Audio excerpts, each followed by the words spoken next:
Welcome to our weekly market review brought to you by ETM Analytics and Treasury One. I'm joined as per usual by Treasury One's currency strategist, Andre Cillier. Andre, we're taking a quick look back from last week. Not much going on apart from the US inflation data, which obviously was the highlight of last week's data. The inflation still ticking lower, but perhaps not as low as market expectations wanted, which of course then puts the Fed's next decision kind of, it's bringing it into question. Let's put it that way. We are obviously anticipating markets mostly 25 basis point cut. There were some hints of even a possible another 50 basis point cut coming, but that is seemingly growing less likely.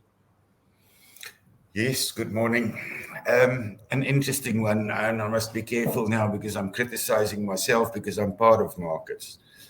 But there's a lot to say for the objectivity of markets. And we have, over the last 2-3 weeks, I've spoken about markets, getting ahead of themselves. And that objectivity, in inverted commas, objectivity by the market, is now really reflecting to us how much it's changed from we're announcing a 50 basis point cut by the Federal Reserve to jumping to conclusions that this is going to continue and we're going to see another 75 basis points. And then out come the new inflation figure and out come more non-farm payroll data and so forth. And an interesting one, once again, the market expected 2.3%. It was, at the previous release, 2.5%. It came out at 2.4%. So the downtrend of inflation, my arithmetic says 2.5 comes out at 2.4 is still lower, but it's not what the market expected. And hence we had seen a jump in the currency and a market that now said, okay, now they're not going to really do this, because also the unemployment data that came out was on the non-farm payroll side was a little bit better. So, now the Fed doesn't have to do anything. So they can also just step away from easing of interest rates now. So once again, the market getting ahead of themselves, trading on that, but we must please always remember that there's something called day traders. Billions of dollars going through the market on day-to-day trading. They live for figures. They don't think 2 weeks and 3 weeks and 4 weeks ahead. They just think, what do we do and what is the currency doing over the release of the figures? And then you see these jumps in currencies. If we analyze the figures and we look at the US economy, then that still says inflation is trending lower. Unemployment data, although the one figure might now be better, is there's still a slight upward tick in the unemployment rate. So there's still room for the Federal Reserve to cut. But I've warned against this, that they will do it at their own pace and at their own time. So the possibility of another 50 basis points just becomes slimmer and slimmer and slimmer. If we're going to see a cut at the next meeting, it will be 25 basis points, and they will resort back to movements of 25 basis points at a time. They will still look at growth. They will still look at trending inflation lower. They are still forward-looking, and that's how they will play this whole management of monetary policy. And that obviously is a very big if they cut with that 25 basis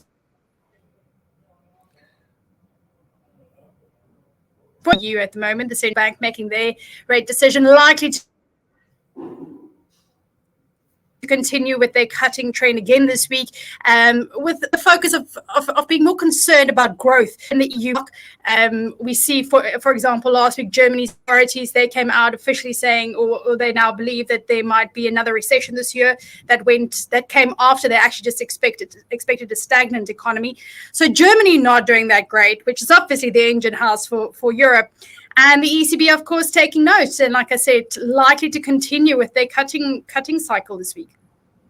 Yes, of course, the European area is most probably, if we look at world economies, more of a concern, because those economies are definitely stagnating. There's no growth, there's no demand. Some of their industries, and I'm specifically thinking about their car industry, is in serious trouble, and we see profit warnings by the motor manufacturers on a continuous basis. So likelihood of them focusing on growth and getting growth back, hence they could become a little bit more aggressive in their cutting cycle, in trying to stimulate growth by cutting interest rates, getting rid of, be it low interest rates, it's still a high interest rate burden for companies with overdrafts and facilities. And they would try and work that lower so that those people do better and that you stimulate growth and that they avoid a very long-term recession. They're also definitely not as a closed economy as you would find in the US. The US normally does a lot better, even when other people is battling, than what the Europeans are doing. So we can expect the European Central Bank to be looking at their monetary policy, cutting interest rates, trying to get their economy going and, avoiding a very long and deep recession.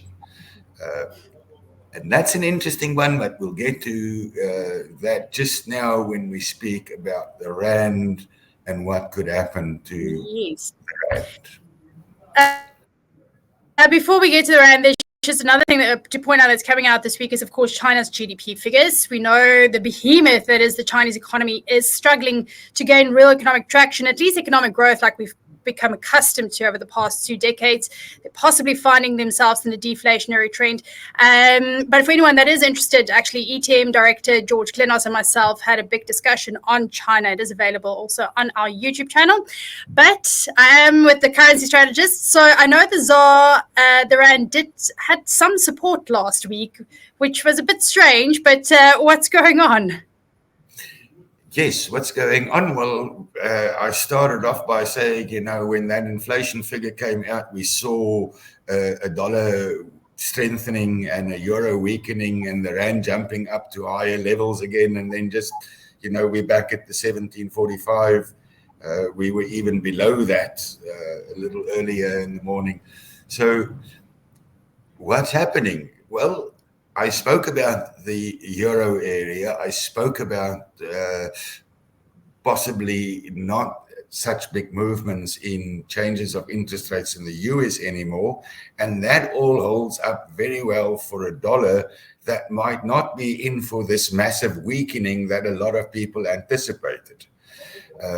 Because on the euro side, as we said, that economy is in deeper trouble than what is definitely the case in the US, and that could not bode well for the euro currency at all. And the same holds true for the British pound. Then when we look at the GDP of the Chinese that's coming out, that might also not be so well, which means that the world economy is still not really showing any growth. And that could keep the dollar on the front foot and add to that turmoil in the Middle East with the whole situation on the war and the impact of that on oil prices and the possible impact of that filtering through back to inflation rates, filtering through back to monetary policy, inflation rates, and filtering back through to monetary policy by central banks and the impact of that on growth. And we might be in for a bit of a surprise in the sense that even though there's a lot of positives that's actually holding up the Rand at these levels, like load shedding, like GNU and so forth, we've spoken about this before. Our trade of terms is looking very well. Our exports are doing well. That means our trade balance are doing well. But these things might all come into a very mixed bag with what happens on international side with interest rates. And I think that's going to take and start taking a bit more of a leading impact on the rand. So we might not see this strength of the rand going on that long and Persistent, yes. being supported by these local factors so long. The international factors will take over. So we'll have to watch the space very, very carefully. But at this point in time, we're still very comfortable in the 17 to 18 level, and one could narrow that down at this point in time. But there is a cautiousness that steps in from my side, and we know that this currency of ours can be very volatile. Now, I am not calling for a massive weakening. That's not what I'm saying. I am simply saying we'll have to watch the space very well, and we'll have to watch what happens with the value of the dollar very, very closely. It could have an impact on what we can expect out of the currency, on the local currency. Yeah, as we get the last 3 months of the year underway, it really feels like we're entering into a lucky packet at this point in time. Between the US elections, between what's happening in the Middle East, between what's happening in South Africa, I mean, like you said, we're just going to have to sit back and wait and see what's going to happen for the last quarter of 2024. Thank you very much. It's a very interesting one. It's a very interesting 3 months. You mentioned the election. I had a phone call from a client of mine that asked me whether I heard about this thing that goes around of the equity markets in the US that will take a massive decline if Donald Trump wins, and the advice that's being given by some people that they should get out of everything that looks like equity. So interesting things that goes around. It simply says volatility is on the cards, and we must be careful of that. Well, on that cautious note, Andre, thank you very much, and we'll see what the lucky packet has in store for us next week, Monday.